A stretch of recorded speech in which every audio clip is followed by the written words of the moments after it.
Shalom, selamat pagi Bapak Ibu, saudara-saudara sekalian dimanapun kita berada.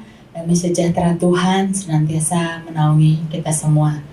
Sebelum kita mendengarkan renungan pagi hari ini, saya mengajak semuanya untuk berdoa.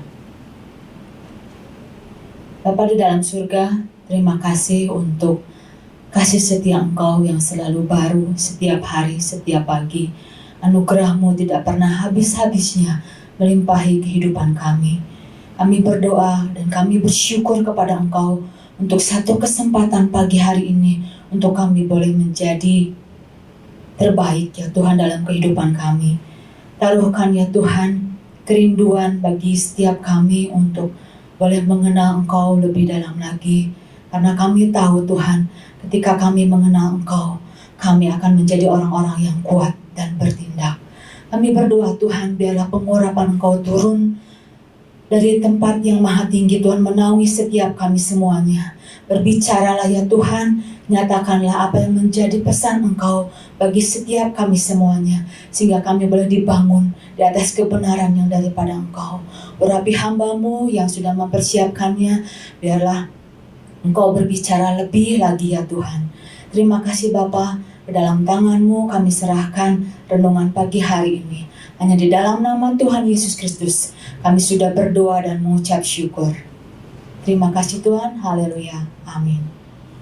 Shalom sekali lagi Bapak Ibu, saudara-saudara sekalian. Saya percaya setiap kita boleh tetap ada di dalam naungan Tuhan, di dalam kebaikan demi kebaikannya Tuhan. Nah, pagi hari ini renungan untuk 1 minggu ini adalah temanya adalah berusaha mengenal Tuhan. Ya, jadi inti pesan dari minggu ini adalah Tuhan ingin setiap kita itu mengenal Dia dengan sungguh-sungguh.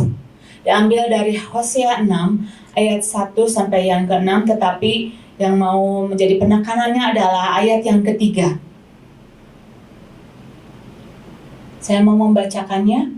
Marilah kita mengenal dan berusaha sungguh-sungguh mengenal Tuhan. Ia pasti muncul seperti fajar. Ia akan datang kepada kita seperti hujan pada akhir musim yang mengakhiri bumi. Nah, Ibu Bapak, saudara-saudara sekalian yang dikasihi oleh Tuhan, ketika kita tahu bahwa Tuhan menginginkan ada satunya usaha dari kita untuk mengenal Dia sungguh-sungguh, kita mungkin akan bertanya pada diri kita, kenapa sih kok begitu pentingnya harus mengenal Tuhan? Bahkan ada kata tambahan, harus sungguh-sungguh lagi. Ternyata ini akan membawa satu dampak yang sangat besar kalau kita menelusurinya dan kalau kita memahaminya. Jadi tergantung bagaimana kita memahami pesan ini. Ketika kita menyadari dan kita merasa bahwa mengenal Tuhan itu adalah suatu hal yang sangat penting, maka kita akan berusaha untuk mengejarnya. Ketika kita tahu bahwa mengejar Tuhan adalah satu kebutuhan, maka kita tidak akan menjadi satu hal yang biasa-biasa gitu ya. Bahkan Nabi Hosea berkata, dampak dari orang yang tidak mengenal Tuhan adalah bahwa dia akan binasa. Hosea 4 ayat yang ke-6 dikatakan bahwa umatku binasa karena tidak mengenal Tuhan. Ini dampak dari orang yang tidak mengenal Tuhan. Binasa. Binasa itu kan artinya itu mati. Tidak ada satu kehidupan. Mudah sekali untuk digoyahkan. Tidak ada satu aliran-aliran yang mengalir dalam kehidupannya. Boro-boro mau jadi berkat. Boro-boro dia mau mempengaruhi. Dia tidak bisa karena apa? Dia binasa. Tidak punya kekuatan, tidak punya power. Menjadi orang yang mudah dihancurkan. Dan Tuhan tidak menginginkan. Tetapi di dalam Daniel 11 ayat yang ke-32 dikatakan bahwa orang yang mengenal Allahnya akan kuat dan bertindak. Orang yang mengenal Allahnya akan kuat dan bertindak. Nah, ini yang Tuhan inginkan. Apakah kita sampai saat hari ini menjadi orang yang mudah dihancurkan oleh keadaan, oleh godaan-godaan, oleh tawaran-tawaran dunia?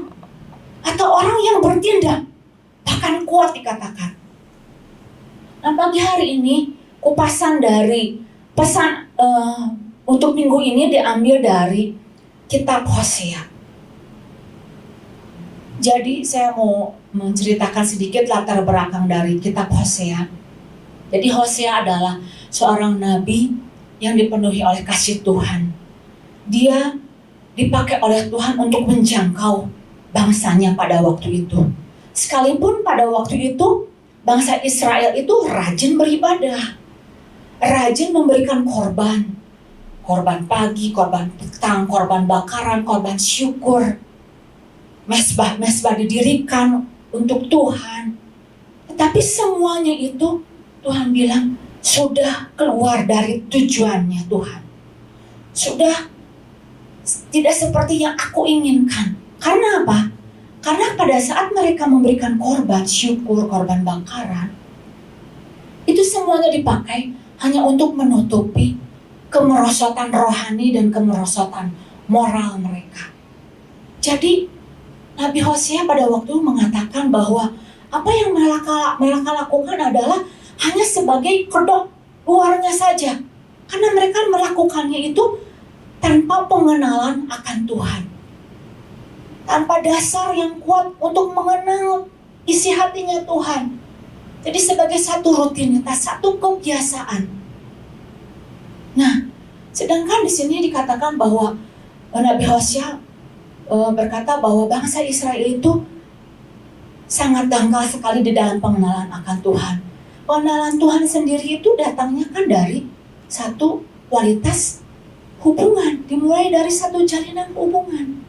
Ketika seseorang memiliki satu hubungan yang intim dengan Tuhannya, menjalin satu hubungan yang mendalam dengan Tuhannya, maka akan tercipta satu pengenalan yang dalam. Tapi ketika seseorang menjalin satu hubungan ya biasa aja gitu, biasa-biasa aja, ya pengenalan akan Tuhannya pun akan biasa-biasa. Sama seperti kita menjalin hubungan dengan seseorang satu dengan yang lainnya. Ketika kita mau tahu lebih dalam lagi, mengenal lebih dalam lagi, maka frekuensi, kualitas itu akan terus ditingkatkan di dalam kehidupan kita. Nah, pagi hari ini jadi kebergantungan kualitas pengenalan akan Tuhan itu sangat bergantung sekali bagaimana kita menjalin hubungan keintiman kita dengan Tuhan. Dan pagi hari ini saya mau membagikan bagaimana kalau seseorang berusaha mengenal Tuhan dengan sungguh-sungguh, hal-hal apa yang bisa mereka alami. Yang pertama, ketika seseorang mengenal Tuhan, berusaha untuk mengenal Tuhan dengan sungguh-sungguh, maka orang tersebut akan beroleh kepastian yang sejati. Diambil dari Hosea 6 ayat yang ketiga. Hosea 6 ayat yang ketiga. Marilah kita mengenal dan berusaha sungguh-sungguh mengenal Tuhan. Ia pasti muncul seperti fajar. Ada satu kata pasti, jadi satu kepastian, ya. Nah, saya mau bertanya sama ibu bapak sekalian. Ibu bapak sekalian senang nggak dengan yang namanya kepastian, pasti, yakin? Tentu semua kita pasti senang ya, dan menginginkan ada satu kepastian. Entah itu saat ini mungkin ada memberikan masa depan yang pasti, kesuksesan yang pasti, keuangan yang pasti, mujizat pasti, kesembuhan yang pasti. Semuanya pasti menginginkan ada satu kepastian dibandingkan dengan sebuah keraguan-raguan, sebuah yang tidak meyakinkan, tidak mantap gitu ya. Nah, tetapi yang menjadi masalah yang sangat berbahaya saat-saat hari ini gitu ya. Ketika orang membutuhkan kepastian, membutuhkan peneguhan, dunia pun ternyata menawarkan kepastian, menawarkan sepertinya sesuatu yang menjanjikan, sesuatu yang meyakinkan, sama seperti yang aslinya. Bahkan orang bilang katanya seperti asli padahal palsu, mirip sekali dengan yang aslinya tetapi palsu. Ibu bapak, untuk zaman sekarang, di akhir zaman, kita hidup di akhir zaman yang tidak mudah untuk kita lalui. Ada banyak saat-saat hari ini mungkin rintangan ya. Begitu kita tahu bahwa kita hidup di akhir zaman yang tidak mudah, artinya begitu pentingnya kita mengenal Tuhan. Begitu kita tahu bahwa rintangan yang diperhadapkan kepada kita itu tidak datang hanya 1 tahun 1 kali, tetapi mungkin akan bertubi-tubi, akan terus-menerus sepanjang perjalanan kehidupan kita. Artinya apa? Kita perlu sekali mengenal pengenalan akan Tuhan lebih dalam lagi. Belum lagi saat-saat hari ini. Bahayanya saat-saat ini adalah banyaknya penyesat di mana-mana. Mereka akan datang, mungkin berkedok rohani. Berkedok bisa berkedok hamba Tuhan. Berkedok kata-kata dari Tuhan. Dengan yakinnya mereka meyakinkan, memberikan satu kepastian. Banyak penyesat mungkin juga terjadi di kalangan anak-anak Tuhan yang akan menyesatkan pikiran, bukan hanya pikiran, tetapi akan menyesatkan perasaan dari seseorang. Berapa banyak sampai saat hari ini orang-orang yang sudah disesatkan oleh karena apa? Tergiur dengan satu kepastian yang semu. Mereka menawarkan, mereka menjanjikan. Mungkin kita bisa lihat kehidupan di dunia saat-saat hari ini. Ada banyak sales menawarkan produk-produk yang sangat menarik, menggoda.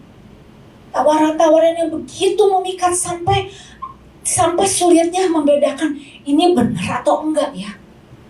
Ini yang asli itu yang mana? Banyak orang mulai tertipu. Karena apa? Ada satu kepastian, mereka menjanjikan satu kepastian. Ada juga banyak gitu ya, orang menawarkan saat-saat ini kan orang lagi butuh duit. Janji kasih bunga cukup besar, memberikan keuntungan yang cukup besar. Tapi kalau kita nggak punya kepekaan, ketajaman untuk mengenali apa yang Tuhan mau, apa yang Tuhan inginkan, apa yang harus aku lakukan, tanpa kita bertanya terlebih dahulu, maka kita akan mudah terjebak dalam jerat dan perangkap tipu daya dari orang-orang yang mungkin mengatasnamakan mereka juga adalah orang-orang yang melayani Tuhan. Nah, disinilah pentingnya seseorang itu perlu sekali untuk dia berusaha, bukan hanya datang berusaha, tetapi ada satu kata tambahan, itu apa? Berusaha dengan sungguh-sungguh. Kata sungguh-sungguh artinya apa? Ada sesuatu yang ditambahkan lebih lagi dari yang biasanya. Bukan hanya sekedar biasa, ya udah saya merasa cukup bahwa saya sudah berdoa. Bukan itu yang Tuhan mau. Nah, Ibu Bapak, tetapi ketika kita tahu ya, ketika kita menyadari Tuhan, aku perlu untuk mengenal Tuhan lebih dalam lagi. Aku ingin mengenal Tuhan lebih dalam lagi. Yang menjadi masalah adalah ada banyak gangguan demi gangguan pada waktu kita punya niat nih untuk datang untuk mengenal Tuhan. Ada banyak gangguan. Entah itu mungkin bisa saja gangguan itu datangnya mungkin dari iblis. Karena apa? Ketika kita datang mengenal Tuhan, maka Tuhan akan berbicara dan membukakan banyak rahasia.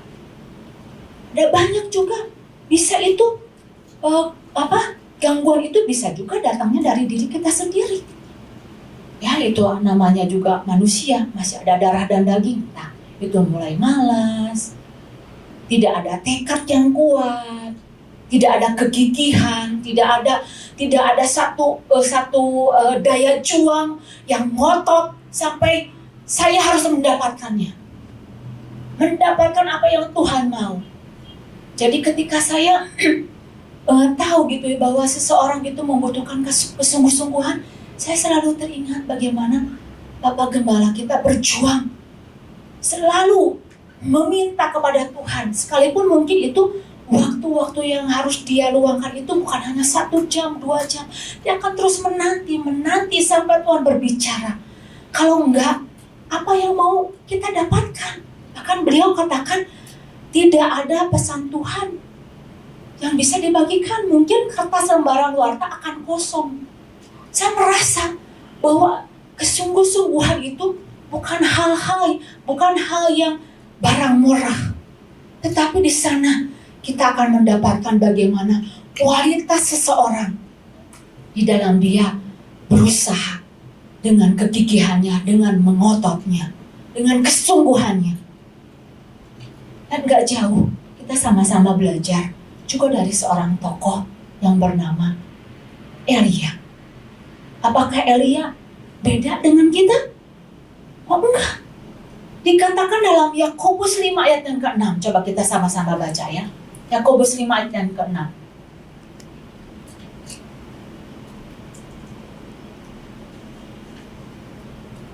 Yakobus 5 ayat yang ke-17. Ya. Elia adalah manusia biasa, sama seperti kita. Dan ia telah bersungguh-sungguh berdoa supaya hujan jangan turun. Dan hujan pun tidak turun di bumi selama 3 tahun dan 6 bulan. Ayat yang ke-18. Lalu ia berdoa pula dan langit menurunkan hujan dan bumi pun mengeluarkan buahnya. Jadi di sini kita lihat bagaimana Elia sama seperti kita, manusia biasa. Tetapi yang dia lakukan adalah apa?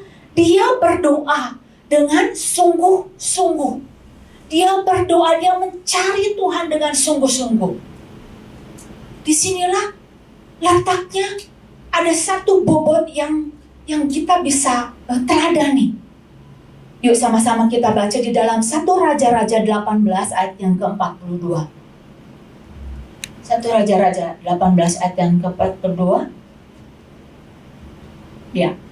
Lalu Ahab pergi untuk makan dan minum, tetapi Elia naik ke puncak gunung Karmel. Lalu ia membungkuk ke tanah dengan mukanya di antara kedua lututnya. Jadi ini satu peristiwa sesudah Elia mengalahkan nabi-nabi Baal pada waktu itu. Maka Ahab dan Nabi Elia pada waktu itu pergi membawa Ahab gitu ya, untuk naik ke puncak gunung Karmel pada waktu itu. Dan di sana diajak juga Ahab pada waktu itu naik ke gunung Karmel. Tetapi ada sesuatu yang berbeda. Coba lihat ayat yang ke-43-nya. Setelah itu ia berkata kepada bujangnya, naiklah ke atas. Elia ya di sini. Naiklah ke atas. Lihatlah ke arah laut. Bujang itu naik ke atas. Ia melihat dan berkata, tidak ada apa-apa. Kata Elia, pergilah sekali lagi. Demikianlah sampai 7 kali. Ada ayat yang sangat berbeda sekali antara ayat 42 dan ayat 43. Di sini terlihat sekali perbedaan antara Ahab dan Elia. Pada waktu mungkin mereka sama-sama naik ke gunung Karmel. Mereka datang ke gunung Karmel, tetapi yang dilakukan oleh Elia pada waktu itu, dia datang, dia berlutut, dia berdoa mencari Tuhan, meyakinkan dengan doa-doanya. Dia membutuhkan satu kepastian.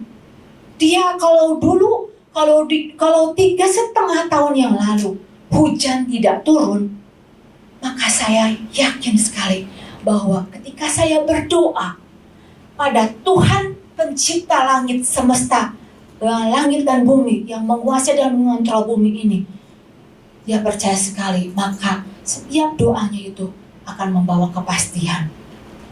Nah, di sini terlihat sekali perbedaannya. Jadi pada waktu itu Elia datang pada Tuhan, berdoa kepada Tuhan, dia berlutut, tetapi yang Ahab lakukan, ayat yang ke-43, coba dilihat ayat yang ke-43. Ahab pun naik, dia naik ke atas. Naik ke atas, dia melihat. Tetapi di sana dikatakan, di ayat yang ke-42, Elia naik ke atas dan kemudian dia berdoa. Kalau ayat yang ke-43, Ahab naik ke atas dan langsung dia melihat. Ada sesuatu yang berbeda sekali. Ada sesuatu yang berbeda sekali. Kalau Elia naik ke atas itu datang dengan sungguh-sungguh dia berdoa. Apakah pada waktu itu Elia sudah tahu hujan bakal turun? Enggak. Karena pada waktu itu Elia tahu ini lagi musimnya itu musim kemarau. Enggak ada hujan, gersang, panas, kering. Tetapi yang Elia lakukan adalah dia memastikan bahwa pada saat dia berdoa ada satu jawaban doa.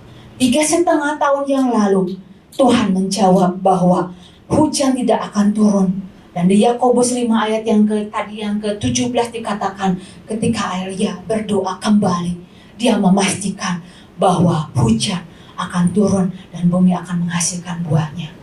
Nah, disinilah Ibu Bapak, ketika kita datang mengenal kepada Tuhan, pencipta alam semesta langit dan bumi ini, kita percaya bahwa kita meyakinkan bahwa setiap usaha kita, kerja keras kita, kesungguhan kita itu tidak akan pernah sia-sia. Fajar pasti menyingsing. Seperti dikatakan di sini, usaha kita itu pasti muncul seperti fajar. Kalau Ibu Bapak pergi satu kali, pergi ke pantai gitu ya, jam 5 lewat sedikit gitu ya, mungkin hari masih gelap, tapi itu sebentar lagi fajar akan menyingsing. Itu akan, ketika fajar menyingsing itu akan menyingkapkan kegelapan, menyambut matahari terbit. Nah, seperti itulah ketika kita tahu bahwa perjuangan kita, usaha kita yang kita lakukan itu tidak akan pernah sia-sia. Kita akan terus membangun bahwa apa yang kita lakukan semuanya itu akan membawa dampak dalam kehidupan kita. Amin Ibu Bapak. Jadi yakinkan bahwa setiap kita usaha dan sungguh-sungguhan kita itu tidak akan pernah sia-sia.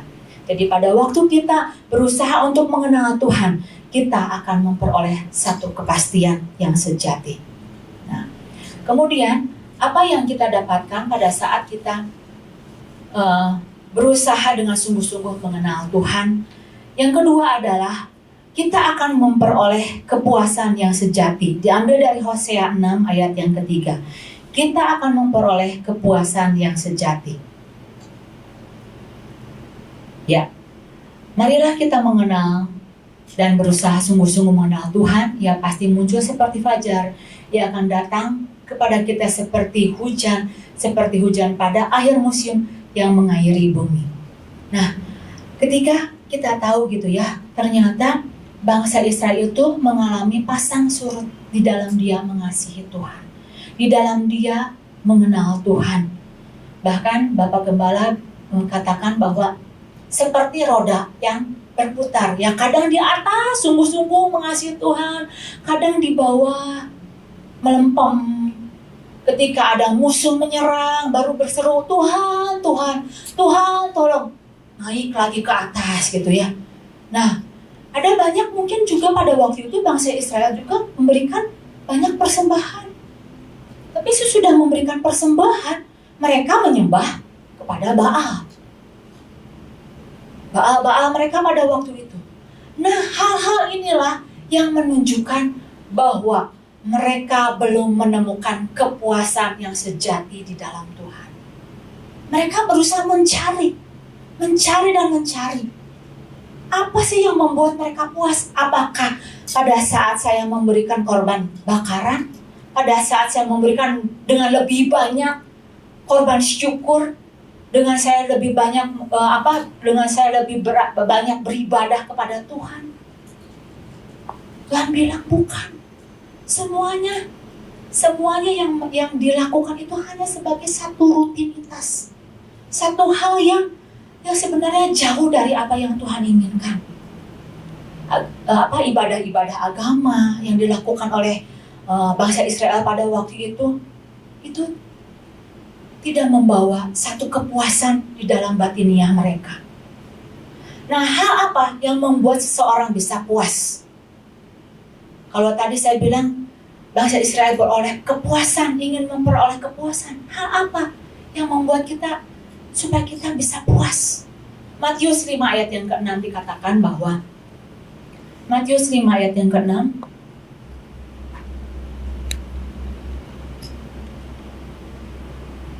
Matius 5 ayat yang ke-6.